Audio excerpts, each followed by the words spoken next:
Walang ligtas sa batas ang isang individual matapos itong maaresto sa Cagayan sa bisa ng search warrant na isinilbi ng mga otoridad, kung saan nasamsam mula sa kanya ang hinihinalang illegal na droga at isang hindi lisensyadong baril. Patrolwoman Richelle Ledesma sa balita.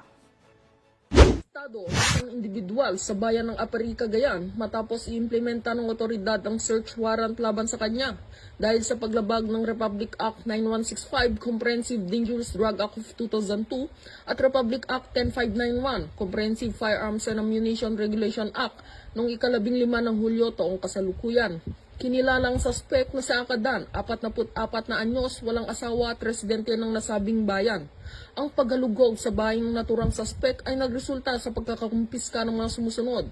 2 pirasong heat-sealed plastic transparent sachet na naglalaman ng puting crystalline substance na pinaniniwalaang shabu. 8 pirasong heat-sealed plastic transparent sachet na naglalaman ng puting crystalline substance na pinaniniwalaang shabu.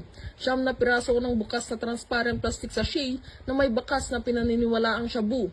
1 pirasong itim na supot, 3 pirasong transparent plastic sachet, 1 unit ng kalibre 45 Colt MK4 na may serial number chamber loaded at may nakasingit na magazine na kargado ng 6 na pirasong bala para sa kalibre 45, 1 itim na holster, 5 maliit na rolled used aluminum foil, 17 pirasong lukot na aluminum foil, 2 lighter orange at green, 2 malalaking rolled aluminum foil, 1 pakete ng transparent plastic sachet, 3 pirasong bala para sa kalibre 38, 1 na itim na data cable box at 1 itim na sling bag.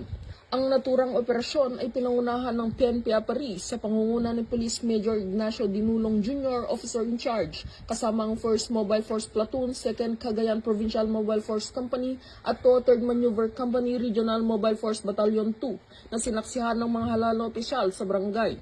Sa ngayon, ang narestong suspect kasama ang mga nakumpiskang ebidensya ay nasa pansamantalang kustodiya ng himpilan ng PNP Apari para sa dokumentasyon at tamang disposisyon.